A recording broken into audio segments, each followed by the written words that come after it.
قرآن مجید میں اللہ کریم نے اپنے بندوں کی تعریف بیان کی ہے اور فرمایا یجاہدون فی سبیل اللہ، وہ اللہ کے راستے میں جہاد کرتے ہیں، ولا یخافون لومۃ لائم،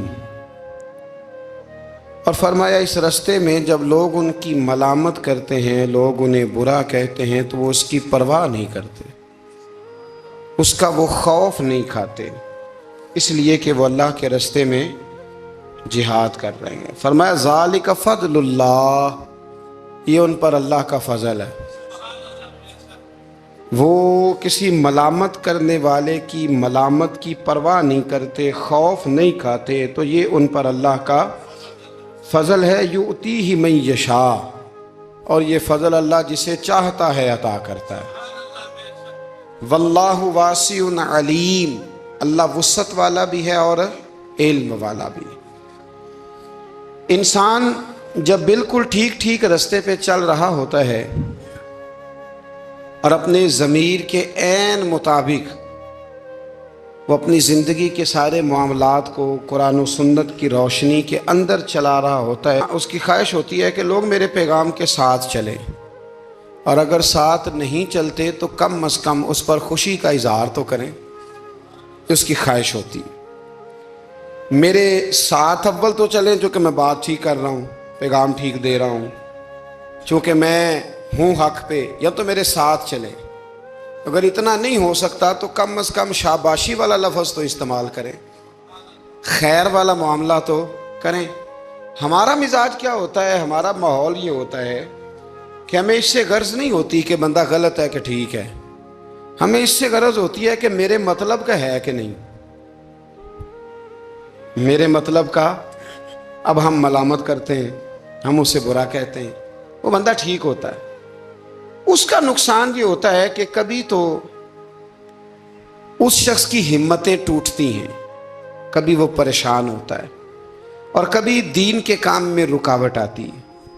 کبھی یہ ہوتا ہے کہ انسان چونکہ اللہ تبارک و تعالیٰ کے دین کی خاطر صحیح نکلا ہوتا ہے، تو یہ جو ملامت کرنے والا ہوتا ہے یہ پھر اس کھاتے میں چلا جاتا ہے جس کھاتے میں اکثر وہ لوگ رہے جو دین کے مخالف رہے۔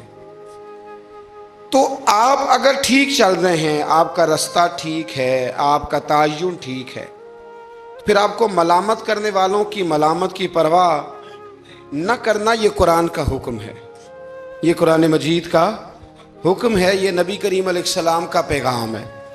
ہم کیا کرتے ہیں، ہم یہ دیکھتے ہیں کہ لوگ ذرا ملامت کرنے لگ گئے، برا کہنے لگ گئے، تو ہم اچھے کام سے پیچھے ہٹتے ہیں۔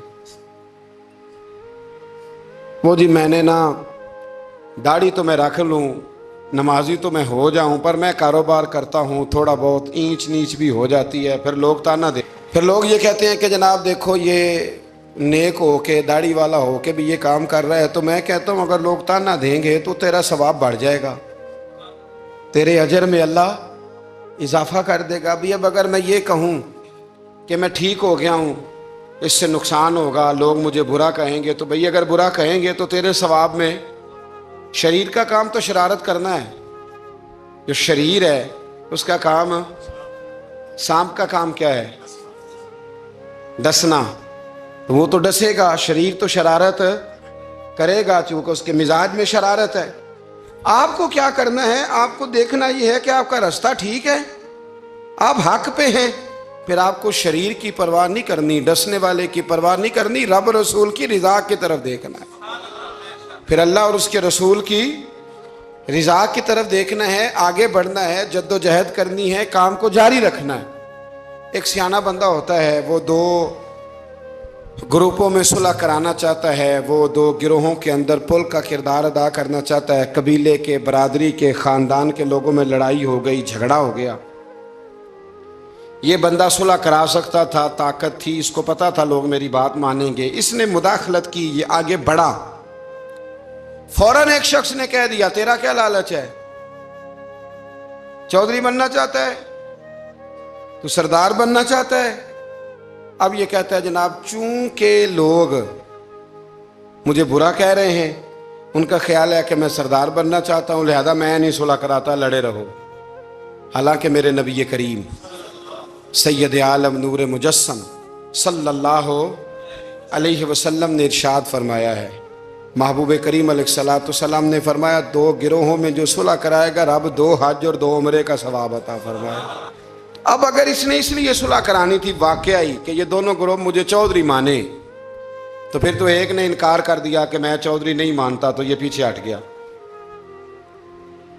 تو اگر اس لیے صلح کرانی تھی کہ رب 2 حج اور 2 عمرے کا ثواب دے، تو پھر کوئی اچھا کہے یا برا کہے، اس کو چاہیے یہ آگے بڑھے اور 2 لوگوں کے سروں کو جوڑ دے، صلح کرا دے، اطمینان کرا دے، شعور کرا دے۔ ہمارے ہاں یہ ہوتا ہے کہ ہم جب یہ دیکھتے ہیں نا کہ لوگ کیا کہہ رہے ہیں، لوگوں کا کیا مطمع نظر ہے، تو ہم بہت ساری کمزوریوں کا شکار ہوتے ہیں، بہت ساری کوتاہیاں کر جاتے ہیں، بہت ساری غلط فہمیاں اور غلط فیصلے ہم سے سرزد ہوتے ہیں۔ یہ کبھی نہیں سوچنا کہ لوگوں کی یہاں رائے کیا ہے، اچھا کہہ رہے ہیں برا کہہ رہے ہیں۔ آپ نے یہ دیکھنا ہے کہ آپ کر کیا رہے ہیں۔ اگر اچھا کر رہے ہیں تو پھر آپ منزل پر صحیح ہیں، پھر آپ نے رستہ چھوڑنا نہیں، آپ نے سفر بڑا سادہ سا کام ہے آج کل ہمارے ہاں۔ اگر خاندان کے اندر، قبیلے کے اندر 2 لوگوں کے رشتہ ہو سکتا ہے، لڑکا اور لڑکی ہمارے اپنوں کے ہیں اور ہماری تھوڑی سی مداخلت سے معاملہ ٹھیک ہو سکتا ہے، تو میں نے یہ دیکھا ہے کہ بڑے بوڑھے، سارے نہیں لیکن اکثر الا ماشاءاللہ، وہ مداخلت نہیں کرتے۔ ان کی تھوڑی سی کوشش تھے، خاندانوں میں جو تھوڑی تھوڑی باتیں ہیں وہ دور ہو کے رشتے ہو سکتے ہیں، وہ کوشش کیوں نہیں کرتے؟ میں نے یہ کہتے ہوئے لوگوں کو سنا ہے کہ بعد میں جو شکایتیں آئیں گی وہ کون پوری کرے گا؟ آپ کے بہو اور بیٹے کی جو شکایتیں ہیں وہ کون پوری کر رہا ہے؟ آپ کر رہے ہیں نا؟ اگر آپ یہ دیکھیں یہ کام کتنا اچھا ہے کہ آپ نے 2 گھروں کو ملا دیا۔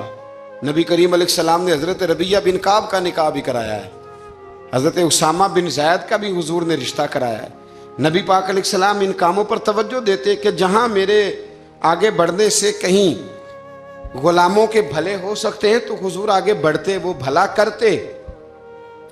ہمارا کردار کمزور ہو جاتا ہے، ہم کہتے ہیں جی وہ شکایتیں، وہ جو علماء آئیں گے تو وہ کس نے لینے ہیں؟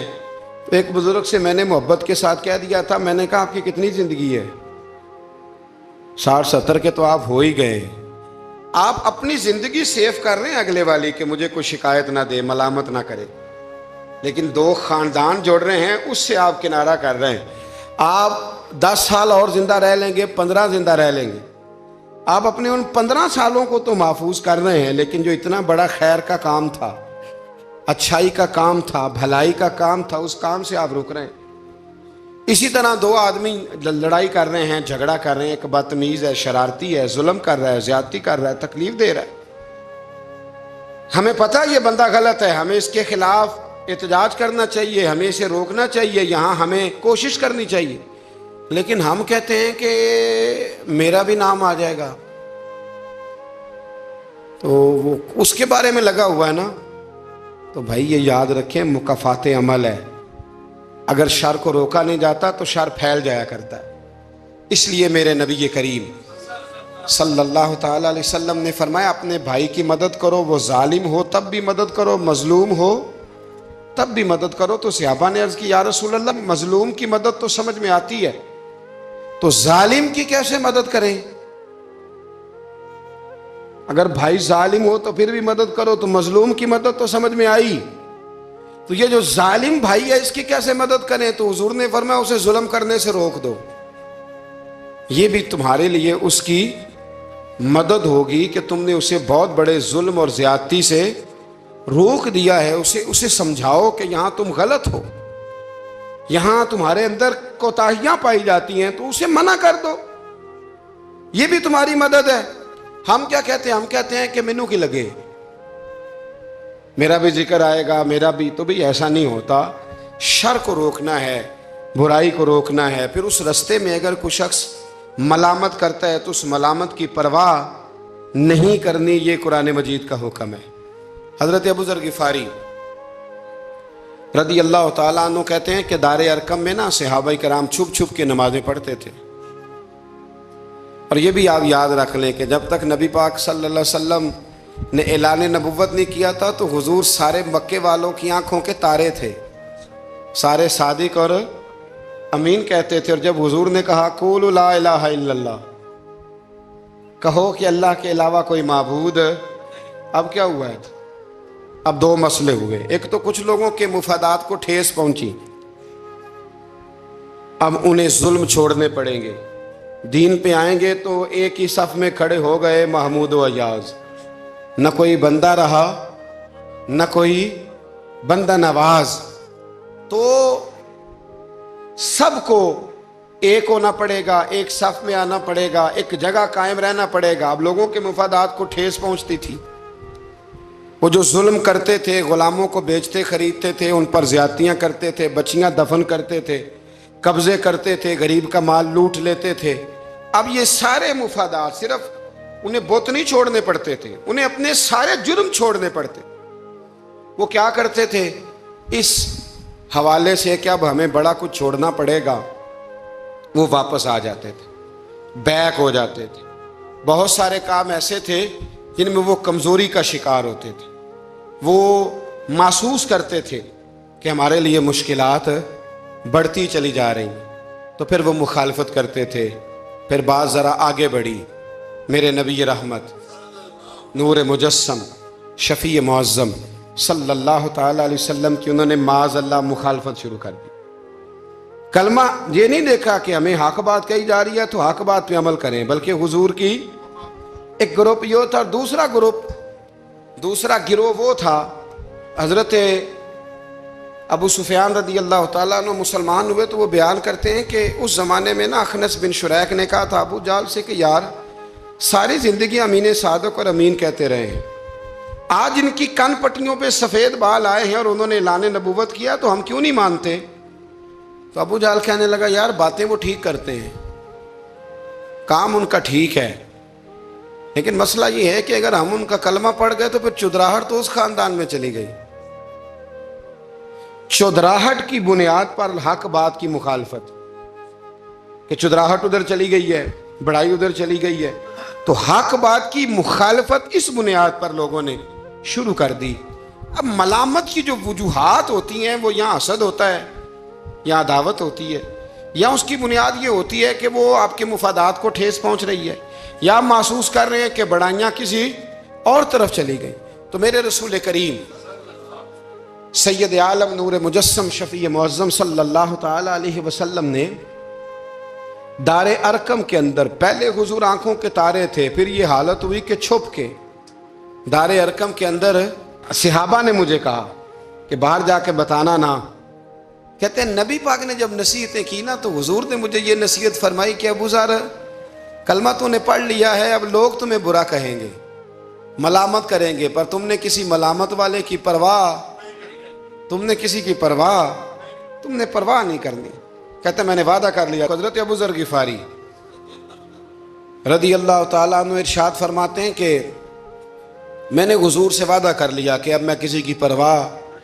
اب جب میں باہر نکلنے لگا تو صحابہ میں سے بعض نے مجھے مشورہ دیا کہ ابھی بتانا نہ کسی کو، کیونکہ یہاں لوگ ملامت کرتے ہیں، برا کہتے ہیں، مارتے ہیں۔ تو حضرت ابو ذر کہتے ہیں میں نے ان کی طرف پلٹ کے دیکھا، پلٹ کے، اور میں نے کہا بھائی اب جو جس کے دل میں آتا ہے وہ کہے، غلامی کر لی ہے تو اب کر لی ہے، کلمہ پڑھ لیا ہے تو اب پڑھ لیا ہے، اب جس نے جو کہنا ہے وہ کہے، جو کرنا ہے وہ کرے، بات ختم ہو گئی، اب طے جو کر لیا ہے، اب تیرے ہو جو گئے، اب تیرے ساتھ نسبت ہو جو گئی تو اب تیرے ہیں۔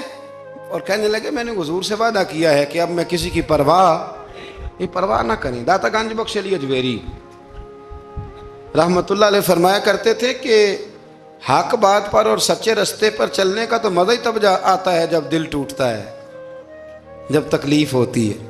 تو رب فرماتا ہے مجھے ڈھونڈنا ہو تو ٹوٹے ہوئے دلوں کے پاس ڈھونڈا کرو، میں ٹوٹے ہوئے دلوں کے پاس ملتا ہوں، مجھے ڈھونڈو تو وہاں جا کے ڈھونڈو، میں ٹوٹے ہوئے دلوں میں ملتا ہوں، وہاں مجھے تلاش کرو، میں وہاں ملوں گا۔ جب آپ کی لوگ مذمت کرتے ہیں، جب آپ کو لوگ برا کہتے ہیں اور آپ ہوتے ہیں حق پہ، پھر مزہ کتنا آتا ہے، پھر لطف کتنا آتا ہے۔ آپ بظاہر تکلیف میں ہوتے ہیں لیکن وہ جو آپ کے اندر کی، اور پھر آپ کو وہ چیزیں محسوس کرنے بھی مزہ آتا ہے کہ نبی کتنی تکلیف میں رہے، رسول کتنی۔ ایک بات میں نے سورہ اعراف میں دیکھی، اس کو کبھی کبھی دیکھتا ہوں تو میں ورطہ حیرت میں گم ہو جاتا ہوں کہ یہ بھی ہوتا ہے۔ حضرت موسیٰ اللہ کے بڑے لاڈلے نبی ہیں یار، وہ پیغمبر، رب کریم کے وہ رسول کہ جن کا اللہ تعالیٰ نے قرآن مجید کے کم و بیش ہر پارے میں تذکرہ فرمایا ہے، اور اللہ کے وہ لاڈلے نبی جن کے لیے رب کریم نے دریا کو کہا کہ رستہ چھوڑ دے، 12 رستے بن گئے۔ اللہ کے وہ نبی جن کے لیے اللہ نے من و سلوہ نازل فرمایا، اللہ کے وہ رسول جو پتھر پر اپنا عصا مارے تو اللہ 12 چشمے پانی کے جاری فرما دے، اللہ کے وہ نبی جو اپنا عصا اپنی چھڑی زمین پر پھینک دیں تو وہ اژدہا بن جائے۔ حضرت سیدنا موسیٰ کلیم، اور سب سے بڑی بات یہ جن سے رب خود باتیں فرمائے، اللہ جن سے کلام فرمائے۔ ابن یعقوب کو اللہ نے صورت بخشی، ید بیضا کی کلیم اللہ کو نعمت بخشی، ہر نبی کو کوئی عزت کوئی عظمت بخشی، پر میری سرکار کو بے پردہ زیارت بخشی، میری سرکار کو بے پردہ زیارت بخشی۔ تو نبی کریم علیہ السلام سے قبل حضرت موسیٰ علیہ السلام کتنا اللہ نے شان دیا ہے، لیکن حضرت موسیٰ کے آنے سے پہلے بنی اسرائیل کے بچے قتل ہونے لگے۔ آپ نے ساری بات سنی ہوئی ہے، فرعون نے خواب دیکھا تھا، پھر بچے قتل کرانے لگے کہ وہ بچہ پیدا نہ ہو، اور پھر حضرت موسیٰ تشریف لائے تو بنی اسرائیل کو کچھ جہاد بھی کرنا پڑا، اس کے فرعون کے خلاف لڑنا بھی پڑا، آگے بھی بڑھنا پڑا۔ تو سورہ اعراف میں مفہوم آیت یہ ہے کہ ایک دن بنی اسرائیل والے حضرت موسیٰ سے کہنے لگے کہ معاذ اللہ آپ کے آنے سے پہلے بھی ہم تکلیف میں تھے، اور آپ کے آنے کے بعد بھی ہم اذیت میں ہیں۔ بڑا مشکل نہیں یہ لفظ کسی کا بیان کرنا کسی کے لیے، کہ آپ کے سبب سے گویا ہمارے بچے قتل ہوئے، اور آپ کے سبب سے ابھی بھی ہم تکلیف میں ہیں، ہم اذیت میں آئے ہیں۔ میرے بھائیوں، پھر سچ کہا تھا نا حضرت سعد بن عبادہ نے کہ یا رسول اللہ ہم حضرت موسیٰ کی قوم نہیں، ہم حضرت موسیٰ کی قوم نہیں جو آپ سے کہیں گے آپ لڑیں یا آپ کا رب لڑے۔ حضور ہم تو آپ کے غلام ہیں، آپ جہاں جہاں اشارہ کرتے جائیں گے ہم سر قربان کرتے جائیں گے۔ ہم وہ نہیں ہیں جو کہیں گے آپ لڑیں اور آپ کا رب لڑے۔ حضور ہم حاضر ہیں اور حاضر رہیں گے، جاننے دیں گے، گردنیں کٹائیں گے، حاضر ہیں اور حاضر، بولیے حاضر ہیں اور حاضر، غلامان محمد جان دینے سے نہیں ڈرتے، یہ سر کٹ جائے یا رہ جائے کچھ پرواہ نہیں کرتے۔ تو رسول کریم صلی اللہ تعالی علیہ وآلہ وسلم سے قبل آپ دیکھیے حضرت موسیٰ کے لیے اتنی بڑی بات کر دی جناب موسیٰ کی قوم کہ حضرت موسیٰ پھر بھی دین حق کی بات کرنے سے پیچھے ہٹے۔ یہ اللہ کے بندوں کا طریقہ رہا ہے کہ وہ ملامت کی پرواہ، کس کس صوفی کو برا نہیں کہا گیا۔ آپ صوفیاء کے حالات پڑھ کے دیکھ لیں، ان پر فتوے ہیں، کسی پر کوئی ہے اور کسی پر کوئی ہے۔ آپ علماء، سب علماء کو نکال کے دیکھ لیں، کسی پر لوگوں نے کوئی چارج شیٹ لگا دی ہے، کسی پر کوئی فتویٰ دے دیا ہے، کسی پر کوئی بات کر دی۔ لوگ، مخلوق تو فنکار ہے اس درجہ کے پل بھر میں، سنگے در کعبہ سے بھی اصنام تراشے، تم کون ہو کیا چیز ہے داغ کبابی۔ لوگوں نے تو مریم پہ بھی الزام تراشے۔ لوگ کیا کرتے ہیں؟ لوگ مشائخ پر الزام لگاتے ہیں، برے الزامات معاذ اللہ۔ اعلیٰ حضرت فاضل بریلوی نے بعض لوگوں پر فتوے دیے تھے، یہ بڑا مشکل کام ہوتا ہے لوگوں کی اصلاح کی بات کرنا۔ اعلیٰ حضرت نے 4 بڑے لوگ تھے جن کو لوگ بڑا جانتے تھے، ان کی غلطیوں پر انہیں تنبیہ کی اور کہا کہ اگر آپ رجوع کر لیں، توبہ کر لیں تو آپ کے لیے دروازہ بھی کھلا ہے۔ لیکن سب زور لوگوں نے اس بات پہ لگا دیا کہ وہ شدت پسند تھے، ملامت کی، ان کے خلاف کتابیں لکھی، جانے کیا کیا کہا۔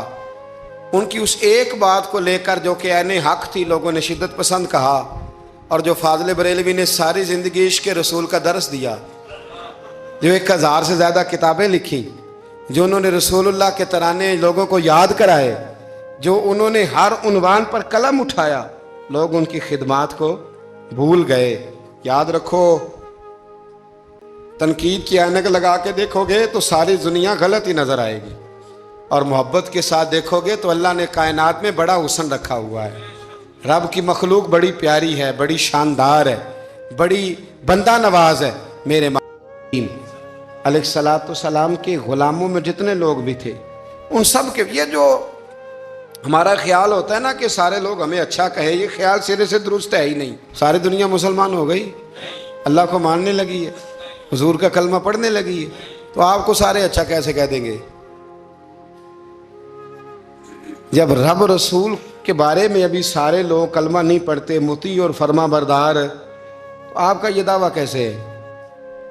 آپ یہ کیسے محسوس کرتے ہیں؟ حضرت جنید بغدادی رحمت اللہ علیہ ایک شخص کا جنازہ پڑھ کے فارغ ہوئے تو لوگوں نے کہا حضور بڑا ہی اچھا آدمی تھا، ہر بندہ اس کی تعریف کرتا ہے. آپ فرمانے لگے غلطی ہو گئی، اس کا جنازہ نہیں پڑھنا چاہیے تھا. یہ تو ذو معنی بندہ تھا، ذو وجہین تھا، دو منہوں والا تھا، جس کے پاس جاتا تھا اسی کا ہو جاتا تھا. اس نے تو سب کو راضی رکھنے کی پالیسی اختیار کی ہوئی تھی، لہذا یہ درست نہیں تھا. اگر یہ بندہ سچا ہوتا، حق بات کہتا تو لوگ اس کے مخالف بھی ہوتے. اگر یہ صحیح رستے پر ہوتا تو لوگ اسے برا کہنے والے بھی ہوتے.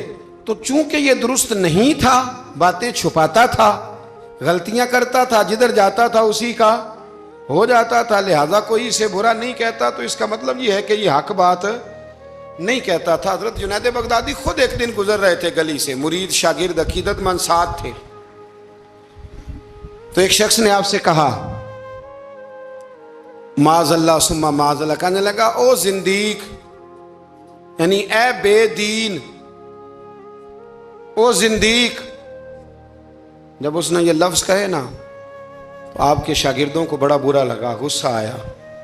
حضرت جنید بغدادی رحمت اللہ علیہ نے پلٹ کے اس شخص کی طرف دیکھا تو آپ ہنسے. فرمانے لگے یار سارے بغداد کو میرا ایک ہی نام یاد تھا کہ میں دیندار ہوں، تو نے اچھا کیا ایک اور نام بھی یاد کرا دیا ہے.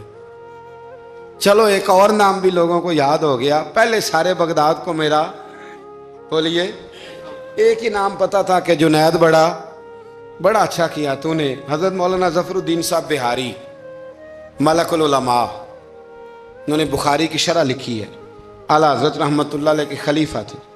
مولانا ظفر الدین بہاری رحمت اللہ تعالی علیہ،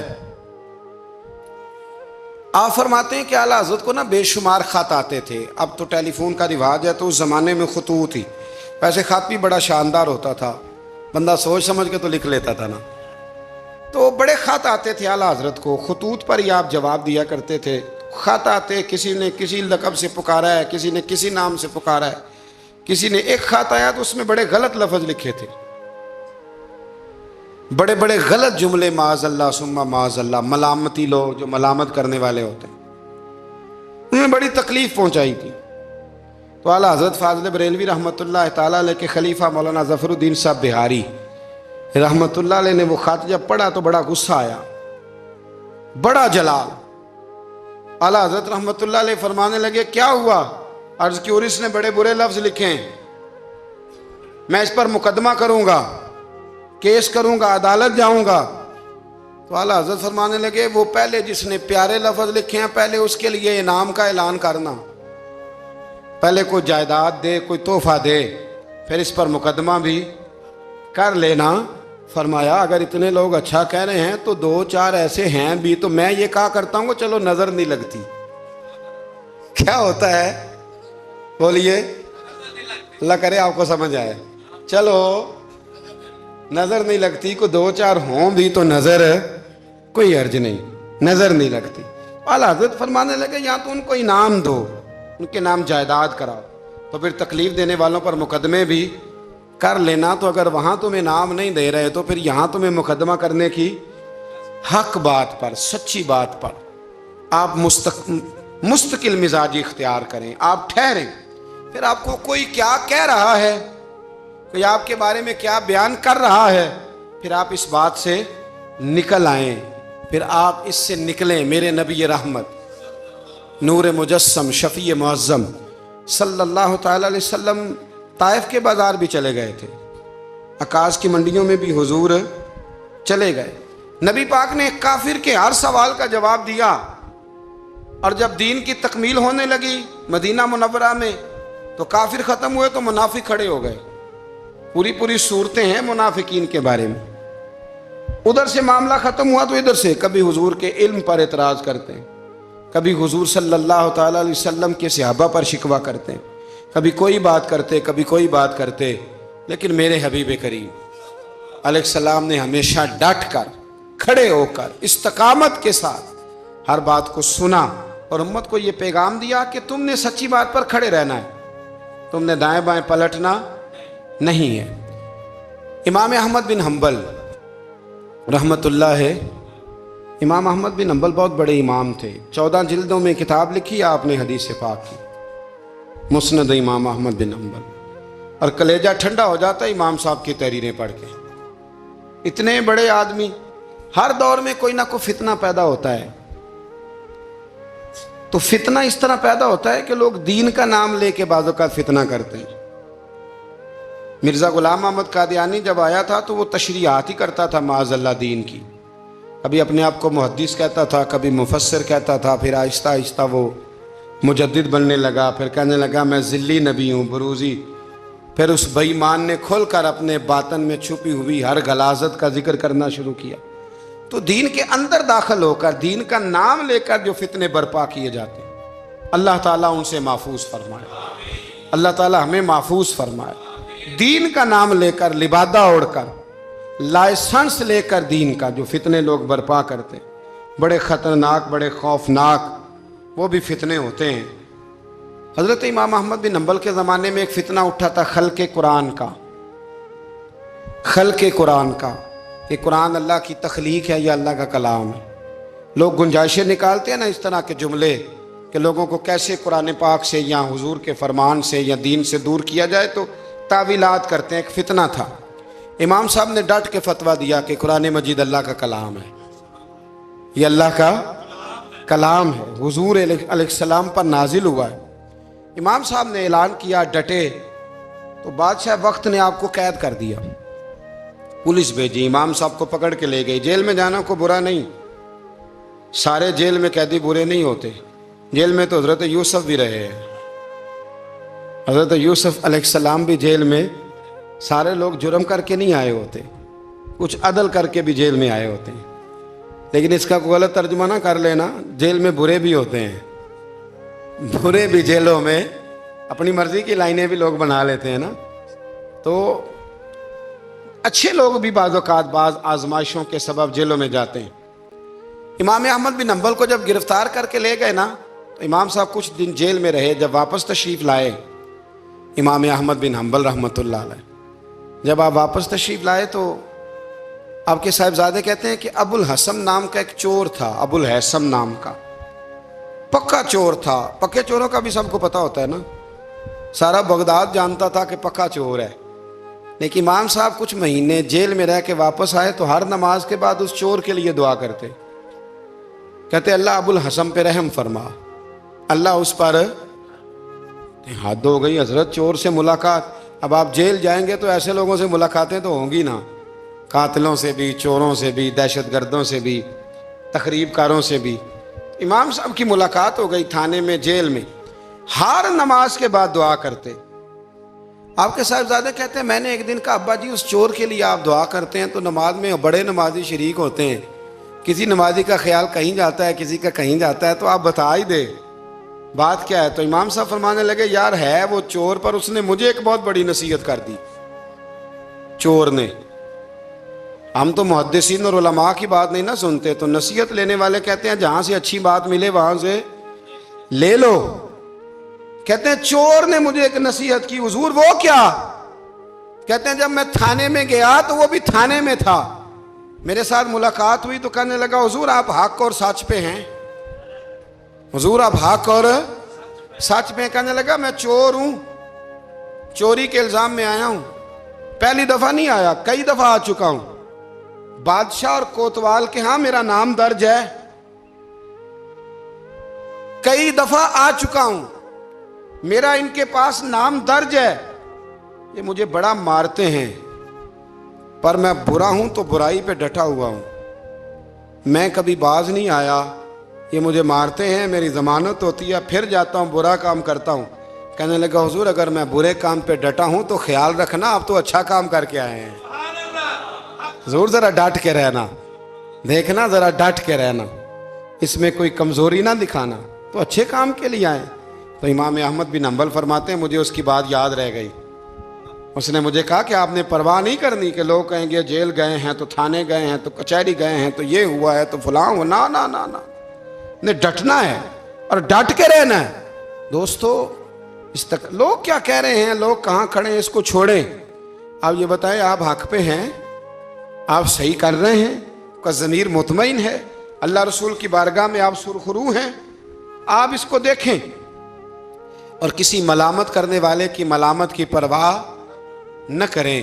یہ آج کا پیغام ہے۔ ہمارے بزرگوں کا طریقہ یہ تھا کہ وہ ڈٹتے تھے، وہ بات کرتے تھے، کھری بات کرتے تھے، سچی بات کرتے تھے، عوامی رائے کی پرواہ نہیں کرتے تھے۔ شریر لوگ شرارت کرتے ہیں، وہ شرارتیں کریں گے، لیکن کام سچا اور حق کا یہ ہے کہ آپ اگر حق پہ ہیں، درست ہیں، پھر جس صحیح کام آپ نکلے ہوئے ہیں آپ ہمیشہ اس کام کو کرتے رہیں۔ اللہ تبارک و تعالی سمجھنے کی توفیق عطا فرمائے۔ آخر دعوانا